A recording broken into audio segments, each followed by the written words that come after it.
ನರಸಿಂಹದೇವರು ಹೇಳ್ತಾರೆ, ಹಾಗಾದ್ರೆ ನಿನಗೆ ನಾನು ಮೋಕ್ಷ ಕೊಡ್ತೇನೆ ಬಾ ಅಂತ. ಮೋಕ್ಷ ಕೊಡ್ತೇನೆ ಬಾ ಅಂತ ನರಸಿಂಹದೇವರು ಅಭಯದ ಮಾತನ್ನು ಕೊಟ್ಟರು ಕೂಡ ಪ್ರಹ್ಲಾದರಾಯರು ಮೋಕ್ಷ ಬೇಡ ಅಂದ್ರಂತೆ. ನನಗೊಬ್ಬರಿಗೆ ಮೋಕ್ಷ ಬೇಡ, ನನ್ನನ್ನು ನಂಬಿಕೊಂಡು ಅನೇಕ ಮಂದಿ ನನ್ನ ಹಿಂದೆ ಇದ್ದಾರೆ, ಅವರಿಗೆಲ್ಲ ನಾನು ಮೋಕ್ಷಗೊಳಿಸಬೇಕು, ಅವರಿಂದ ಸಾಧನೆ ಮಾಡಿಸಬೇಕು, ಅವರನ್ನೆಲ್ಲರನ್ನು ಕೂಡ ನಾನು ಮೋಕ್ಷದ ದಾರಿಯಲ್ಲಿ ಕರೆದುಕೊಂಡು ಬರಬೇಕು ಅಂತ ಹೇಳಿ ಅವತ್ತು ಪ್ರಹ್ಲಾದರಾಯರು ಹೇಳಿದ ಮಾತು. ನಂತರದಲ್ಲಿ ಅವರು ರಾಯರಾಗಿ ಬಂದ ಮೇಲೂ ಕೂಡ ನಿರಂತರವಾಗಿ ಸಜ್ಜನರಿಗೆ ಅನುಗ್ರಹವನ್ನು ಮಾಡ್ತಾ ಇದ್ದಾರೆ. ಎಲ್ಲ ಸಾಧನೆಗಳು ಕೂಡ ಮೋಕ್ಷದ ದಾರಿಯನ್ನು ನಡೆಸ್ತಾ ಇದ್ದಾರೆ. ಇದು ದೇವತೆಗಳು ಮನುಷ್ಯರಿಗೆ ಮಾಡುವಂತಹ ದೊಡ್ಡ ಅನುಗ್ರಹ. ಕೇವಲ ಅವರ ಸಾಧನೆ ಮಾತ್ರವಲ್ಲ, ಎಲ್ಲ ಸಾಧಕರಿಗೂ ಕೂಡ ಸಾಧನೆಯನ್ನು ಮಾಡಿಸ್ತಾರೆ. ಅದೇ ರೀತಿಯಾಗಿ ವಾದಿರಾಜ ಗುರು ಸಾರ್ವಭೌಮರು ಕೂಡ ಈ ಭೂಮಿಯಲ್ಲಿ ಅವತಾರ ಮಾಡ್ತಾರೆ. ಮುಖ್ಯವಾಗಿ ಹೇಳಬೇಕು ಅಂತಂದ್ರೆ ನಮ್ಮ ಮಧ್ವ ಸಮಾಜದಲ್ಲಿ ಈ ನಮ್ಮ ರಾಯರು ಹಾಗೂ ರಾಜರು ಇಬ್ಬರು ಕಾಮಧೇನು ಕಲ್ಪವೃಕ್ಷದಂತೆ ಇರುವವರು. ಎಲ್ಲ ಭಕ್ತರಿಗೂ ಕೂಡ ಅವರವರ ಅಭೀಷ್ಟವನ್ನ ನಿರಂತರವಾಗಿ ಅನುಗ್ರಹದ ಆ ಪ್ರವಾಹವನ್ನೇ ಸುರಿಸ್ತಾ ಇದ್ದಾರೆ. ಈ ಇಬ್ಬರು ಮಹಾನುಭಾವರು ಕೂಡ ಸಶರೀರವಾಗಿ ವೃಂದಾವನ ಪ್ರವೇಶ ಮಾಡಿದವರು. ಇವತ್ತು ರಾಘವೇಂದ್ರ ಸ್ವಾಮಿಗಳು ಸಶರೀರ ವೃಂದಾವನ ಪ್ರವೇಶ ಮಾಡಿದ ಬಗ್ಗೆ ಎಲ್ಲರಿಗೂ ಗೊತ್ತಿದೆ. ಅದೇ ರೀತಿಯಾಗಿ ರಾಯರು ಈ ರೀತಿಯಾಗಿ ಸಶರೀರವಾಗಿ ವೃಂದಾವನ ಪ್ರವೇಶ ಮಾಡುವ ಪೂರ್ವದಲ್ಲಿ ಮೊದಲೇ ವಾದಿರಾಜ ಗುರು ಸಾರ್ವಭೌಮರು 120 ವರ್ಷಗಳ ಕಾಲ ಈ ಮನುಷ್ಯ ಜೀವಮಾನವನ್ನು ಸಂಪೂರ್ಣವಾಗಿ ಅನುಭವಿಸಿ ನಂತರದಲ್ಲಿ ಅವರು ತಾವೇ ನಿರ್ಮಿಸಿಕೊಂಡಂತಹ ಆ ವೃಂದಾವನದಲ್ಲಿ ಎಲ್ಲಿಯೂ ಕೂಡ ಲೋಕದಲ್ಲಿ ಅವರ ಸಮಾಧಿಯನ್ನು ಅವರೇ ಮಾಡಿಕೊಂಡದಿಲ್ಲ. ವಾದಿರಾಜರು ಮಾತ್ರ ಅವರ ವೃಂದಾವನವನ್ನು ಅವರೇ ನಿರ್ಮಿಸಿ ಆ ವೃಂದಾವನವನ್ನ 6 ವರ್ಷಗಳ ಕಾಲ ಅವರೇ ಪೂಜಿಸಿ 33 ಕೋಟಿ ದೇವತೆಗಳ ಸನ್ನಿಧಾನವನ್ನು ಅವರೇ ಇರಿಸಿ ನಂತರದಲ್ಲಿ ವಾದಿರಾಜರು ವೃಂದಾವನ ಪ್ರವೇಶವನ್ನು ಮಾಡ್ತಾರೆ. ವಾದಿರಾಜರು ಸಾರ್ವಭೌಮರು ಜಗತ್ತಿಗೆ ಕೊಟ್ಟಂತಹ ಕೊಡುಗೆ ಒಂದಲ್ಲ ಎರಡಲ್ಲ. ಈ ಭೂಮಿಯಲ್ಲಿ ಅವರು ಅವತಾರ ಮಾಡಿದ್ದೆ ಸಾಧನೆಯನ್ನು ಮಾಡಿಸಲಿಕ್ಕೆ. ಅವರು ಮಾತ್ರ ಸಾಧನೆ ಮಾಡುವುದಲ್ಲ, ಅವರಿಗೆ ಈ ಭೂಮಿಯಲ್ಲಿ ಬಂದು ಸಾಧನೆ ಮಾಡಬೇಕಾಗಿಲ್ಲ. ಅವರ ಲೋಕದಲ್ಲಿ ಇದ್ದುಕೊಂಡು ಅವರು ಹೇಗೂ ಸಾಧನೆಯನ್ನು ಮಾಡಬಹುದು. ಯಾಕಂದ್ರೆ ಅವರೆಲ್ಲ ರುಚಿ ದೇವತೆಗಳು. ಈ ಭೂಮಿಯಲ್ಲಿ ಯಾಕೆ ಮನುಷ್ಯರಂತೆ ಅವತರಿಸ್ತಾರೆ ಅಂತ ಕೇಳಿದ್ರೆ, ಅನೇಕ ಮಂದಿ ಸಜ್ಜನರಿದ್ದಾರೆ.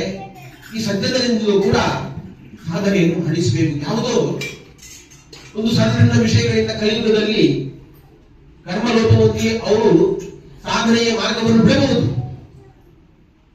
ಯಾರೂ ಕೂಡ ಯಾವ ಕಾಲದಲ್ಲಿಯೂ ಕೂಡ ಸಾಧನೆಯ ಮಾರ್ಗದಿಂದ ಅವರು ಬಿಟ್ಟು ಹೋಗಬಾರದು ಅನ್ನುವ ದೃಷ್ಟಿಯಿಂದ ಅನೇಕ ರೀತಿಯ ಕೊಡುಗೆಗಳನ್ನು ಸಮಾಜಕ್ಕೆ ನೀಡಿದ್ದಾರೆ.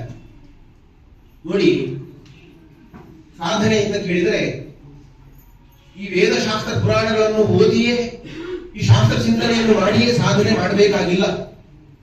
ಶಾಸ್ತ್ರ ಚಿಂತನೆಯನ್ನು ಮಾಡಬೇಕು, ಮಾಡಬಾರದು ಅಂತಲ್ಲ.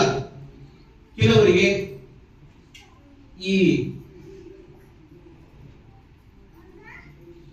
ವೇದಶಾಸ್ತ್ರಗಳನ್ನು ಓದಲಿಕ್ಕೆ ಸಂಸ್ಕೃತ ಬರೋದಿಲ್ಲ ಅಂತಾದಾಗ, ಸಂಸ್ಕೃತ ಬರೋದಿಲ್ಲ ನಮಗೆ, ಹಾಗಾಗಿ ನಮಗೆ ವೇದಶಾಸ್ತ್ರಗಳು ಗೊತ್ತಾಗುವುದಿಲ್ಲ, ನಮಗೆ ಸಾಧನೆ ಆಗ್ತಾ ಇಲ್ಲ ಅಂತ ನೀವು ಯಾರು ಚಿಂತೆ ಮಾಡಬೇಕಾಗಿಲ್ಲ.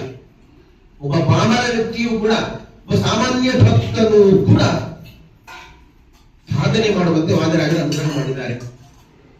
ಒಬ್ಬ ವ್ಯಕ್ತಿ ಪ್ರತಿನಿತ್ಯದಲ್ಲಿಯೂ ಕೂಡ ವ್ಯಕ್ತಿ ಬೆಳಿಗ್ಗೆ ಎದ್ದಾಗಲಿಂದ ಹಿಡಿದು ರಾತ್ರಿಯ ಮಲಗುವ ತನಕ ಏನೆಲ್ಲ ಮಾಡಬಹುದು ಸಾಧನೆ.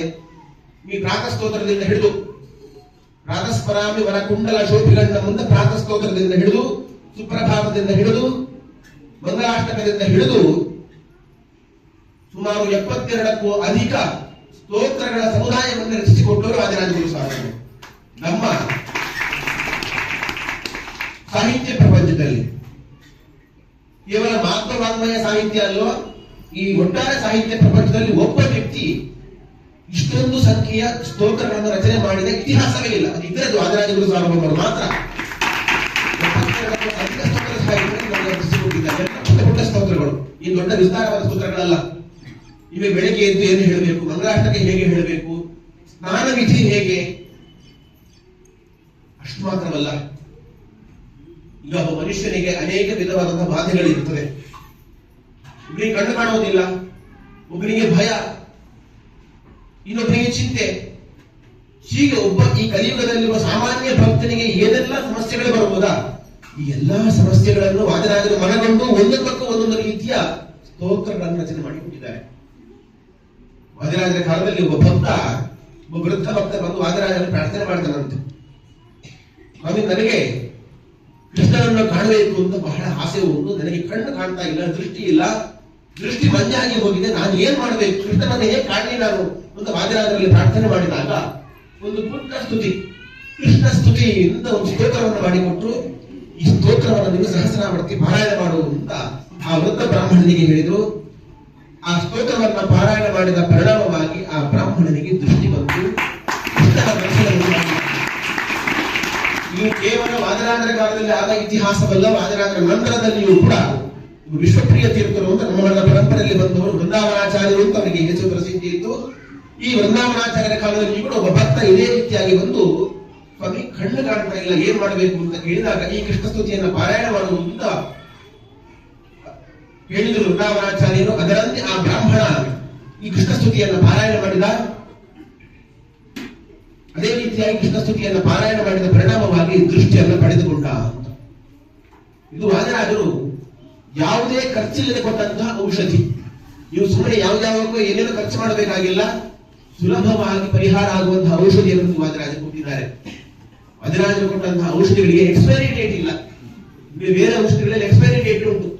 ಅದು ವಾದಿರಾಜರ ಕಾಲದಲ್ಲಿಯೂ ಕೂಡ ಫಲ ಕೊಡ್ತಾ ಇತ್ತು, ವಾದಿರಾಜರ ನಂತರ ಕಾಲದಲ್ಲಿಯೂ ಕೂಡ ಎಲ್ಲ ಔಷಧಿ ಫಲ ಕೊಡ್ತಾ ಉಂಟು. ಅಂತಂದ್ರೆ ಇದು ಎಕ್ಸ್ಪೈರಿ ಡೇಟ್ ಇರುವಂತಹ ಔಷಧಿಗಳಲ್ಲ, ನಮ್ಮ ಎಕ್ಸ್ಪೈರಿ ಡೇಟ್ ಅನ್ನ ಮುಂದೆ ಹಾಕುವಂತಹ ಔಷಧಿಗಳಿದೆಲ್ಲವೂ ಕೂಡ.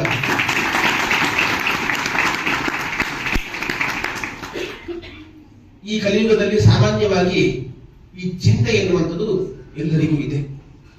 LKG ಮಕ್ಕಳಿಂದ ಹಿಡಿದು ನಿಮಗೆ ರಿಟೈರ್ಡ್ ಲೈಫ್ ಹೊಂದಿರುವಂತಹ ವೃದ್ಧರ ತನಕವೂ ಕೂಡ ಚಿಂತೆ ಚಿಂತೆ ಚಿಂತೆ, ಏನೋ ಟೆನ್ಷನ್ ರೀ, ಏನೋ ಡಿಪ್ರೆಷನ್ ರೀ ಅಂತ ಈ ಚಿಂತೆಗೆ ಸಾಧಾರಣ ವ್ಯಾಖ್ಯಾನಗಳಿದೆ. ಅದಕ್ಕಾಗಿ ಅನೇಕ ಮಾನಸಿಕ ಆಸ್ಪತ್ರೆಗಳಿದೆ. ಇಷ್ಟಿದ್ರೂ ಕೂಡ ಮನುಷ್ಯರಿಗೆ ಚಿಂತೆ ಪರಿಹಾರ ಆಗಲಿಲ್ಲ, ಡಿಪ್ರೆಷನ್ ಹೋಗಲಿಲ್ಲ.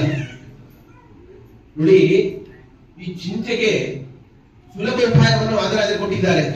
ಒಂದು ಚಿಂತಾಖಂಡರ ಸ್ತೋತ್ರ ಅಂತ ಒಂದಿದೆ ವಾದಿರಾಜರದ್ದು, ಒಂದು ಪುಟ್ಟ ಸ್ತೋತ್ರ. ನಿಮ್ಮ ಈ ಸಂಸಾರದಲ್ಲಿ ಬರುವಂತಹ ಎಲ್ಲಾ ವಿಧದ ಚಿಂತೆಗೂ ಕೂಡ ಅದಕ್ಕೆ ಉತ್ತರ ವಾದಿರಾಜರಿಗೆ ಕೊಟ್ಟಿದ್ದಾರೆ. ಈ ಚಿಂತಾಖಂಡರ ಸ್ತೋತ್ರವನ್ನು ಪಾರಾಯಣ ಮಾಡಿದ್ರೆ ನೋಡಿ, ಯಾವುದೇ ಖರ್ಚಿಲ್ಲದೆ, ಯಾವುದೇ ಮೆಡಿಸಿನ್ ಇಲ್ಲದೆ ಸುಲಭವಾಗಿ ನಮ್ಮ ಕಾಯಿಲೆಯನ್ನು ವಾಸಿ ಮಾಡಿಕೊಡಬಹುದು. ಅದೇ ರೀತಿಯಾಗಿ ಅಭಯ ಸಂಸ್ತವ ಅಂತ, ಮನಸ್ಸಲ್ಲಿ ಭಯ ಕಾಡ್ತಾ ಇದೆ, ಆ ಭಯ ಪರಿಹಾರಕ್ಕಾಗಿ ಒಂದು ಅಭಯ ಸಂಸ್ತವ ಅಂತಿದೆ. ಮನಸ್ಸಿನ ಶುದ್ಧಿಗಾಗಿ ದ್ವಿಶುದ್ಧಿ ಸ್ತೋತ್ರ ಅಂತ ಒಂದಿದೆ. ಒಂದು ದ್ವಾರಕೆಯಲ್ಲಿ ಕೃಷ್ಣಲಿಂಗ ಯತಿಗಳು ಅಂತ ಒಬ್ರು ಇದ್ರು. ಅವರಿಗೆ ಒಂದು ತೀವ್ರವಾದ ಜ್ವರ.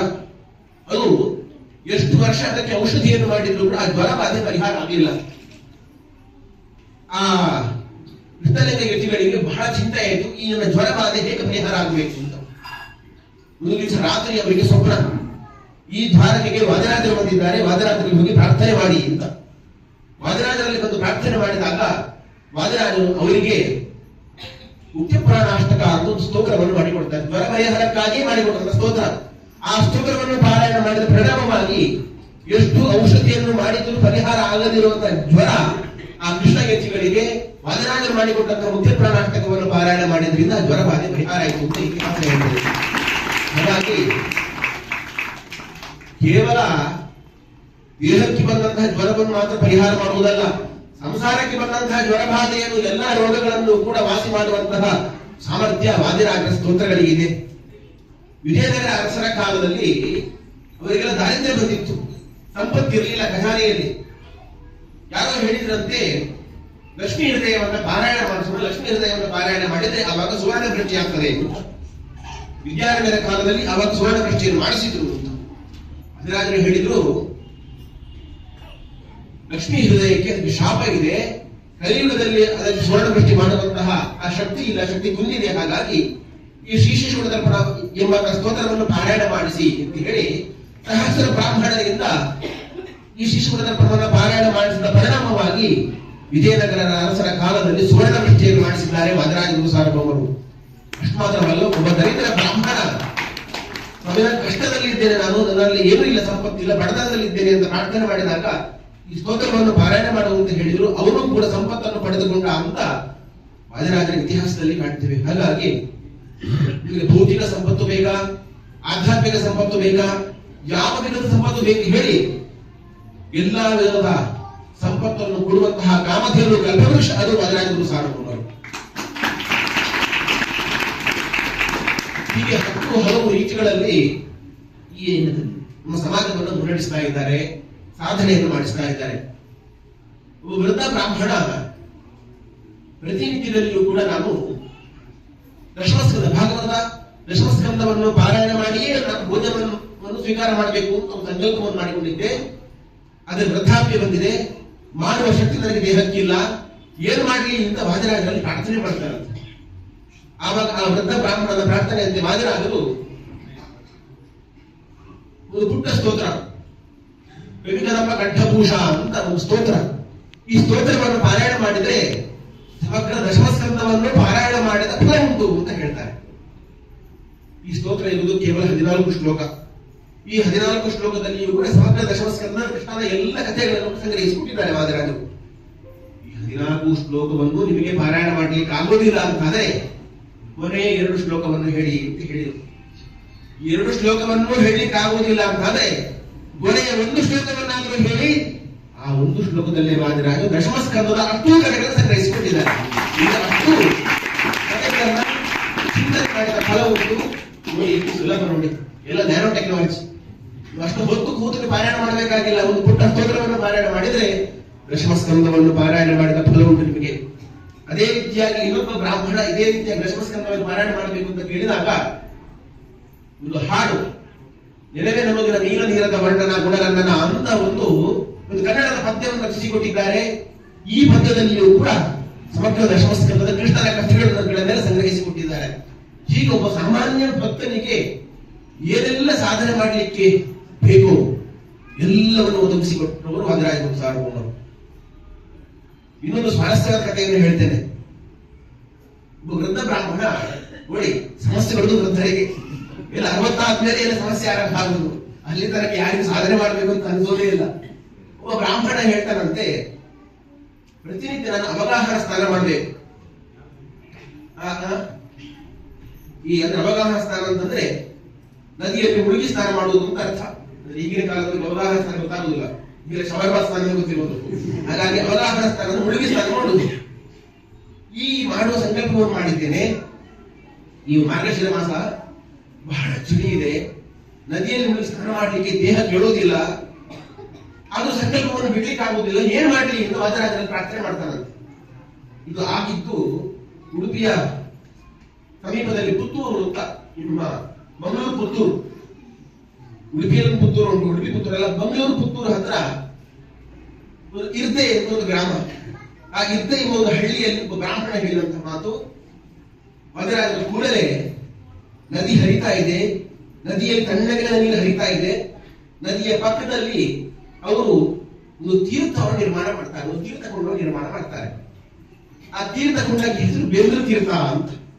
ಬಿಸಿ ನೀರಿನ ಬುಗ್ಗೆ, ದಕ್ಷಿಣ ಭಾರತದ ಏಕೈಕ ಬಿಸಿ ನೀರಿನ ಬುಗ್ಗೆ. ನೀವು ಬದಲಿಗೆ ಹೋದಾಗ ಅಲಕಾನಂದದ ಪಕ್ಕದಲ್ಲಿ ಬಿಸಿ ನೀರಿನ ಕುಂಡವನ್ನು ನೋಡಿದ್ದೀರಾ? ಅದೇ ರೀತಿಯ ಬಿಸಿ ನೀರಿನ ಕುಂಡ ಮಂಗಳೂರು ಪುತ್ತೂರಿನ ಸಮೀಪದಲ್ಲಿ ಇರ್ತೆ ಎಂಬ ಗ್ರಾಮದಲ್ಲಿ ಒಂದು ಹಳ್ಳಿಯಲ್ಲಿ ನದಿಯ ಪಕ್ಕದಲ್ಲಿ ಒಂದು ಬಿಸಿ ನೀರಿನ ಕುಂಡ ಇದೆ. ಈ ಕುಂಡವನ್ನ ಬಿಸಿ ನೀರಿನ ಬುಗ್ಗೆಯನ್ನ ಸೃಷ್ಟಿ ಮಾಡಿದವರು ವಾದಿರಾಜಗುರು ಸಾರ್ವಭೌಮರು. ದಕ್ಷಿಣ ಭಾರತದ ನಮ್ಮ ಹೆಮ್ಮೆ ಇದು. ದಕ್ಷಿಣ ಭಾರತದ ಇದಕ್ಕೆ ಬೆಂದ್ರ ತೀರ್ಥ ಅಂತ ಹೆಸರು. ಅಲ್ಲಿಯ ಆ ಸ್ಥಳೀಯ ಭಾಷೆ, ಲೋಕಲ್ ಭಾಷೆಯಲ್ಲಿ ಬೆಂದ್ರ ತೀರ್ಥ ಅಂತ ಹೇಳ್ತಾರೆ. ಇವಾಗ ಬಿಸಿ ನೀರು ಬರ್ತಾ ಇದೆ.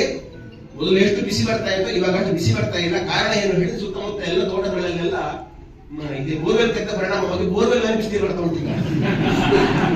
ಅದರಲ್ಲಿ ಬಿಸಿ ನೀರು ಇದೆ, ಬಿಸಿ ನೀರಿನ ಪ್ರಮಾಣ ಕಡಿಮೆ ಆಗಿದೆ ಅಷ್ಟೇ. ಇವತ್ತಿಗೂ ಬಿಸಿ ನೀರಿನ ಬುಗ್ಗೆ ಇದೆ, ಬಿಸಿ ನೀರಿನ ಕುಂಡ ಇದೆ. ಆ ತೀರ್ಥಕ್ಕೆ ಹೆಸರು ಬೆಂದ್ರ ತೀರ್ಥ ಅಂತ ಹೆಸರು. ಕಾರಣ ಏನು ಅಂತ ಹೇಳಿದ್ರೆ, ನಮ್ಮ ತುಳು ಭಾಷೆಯಲ್ಲಿ ಬೆಂದ್ರ ಅಂತ ಹೇಳಿದ್ರೆ ಬಿಸಿ ನೀರು ಅಂತ, ಅದು ಬಿಸಿ ನೀರಿನ ತೀರ್ಥ ಅಂತ. ಹಾಗೆ ವಾದಿರಾಜ ನಿರ್ಮಾಣ ಮಾಡಿಬಿಟ್ಟಿದ್ದಾರೆ.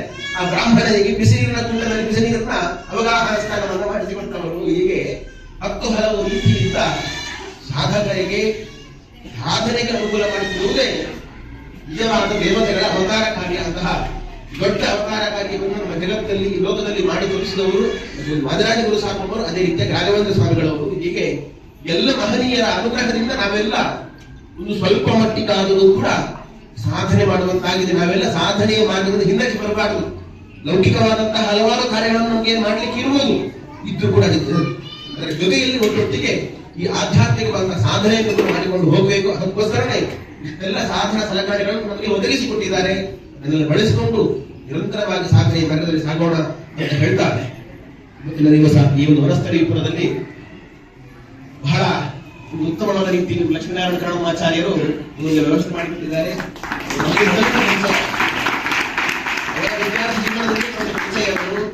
ಈಗ ನಮ್ಮ ನಂಜನಗೂಡು ರಾಘವೇಂದ್ರ ಸ್ವಾಮಿ ಮಠದಲ್ಲಿ ಈಗ ಮುಖ್ಯಸ್ಥರಾಗಿದ್ದಾರೆ. ನಮಗೆ ಸ್ವಾಮಿಗಳವರು ಕೂಡ ನಮಗೆ ಬಹಳ ಆತ್ಮೀಯರು, ಬಹಳ ಒಳ್ಳೆಯ ರೀತಿಯಲ್ಲಿ ವ್ಯವಸ್ಥೆಯನ್ನು ಮಾಡಿದ್ದಾರೆ. ಬಹಳ ವೈಭವದ ಬೂದರಾಜರ ಪೂಜೆಯನ್ನು ನಡೆಸಿಕೊಟ್ಟಿದ್ದಾರೆ.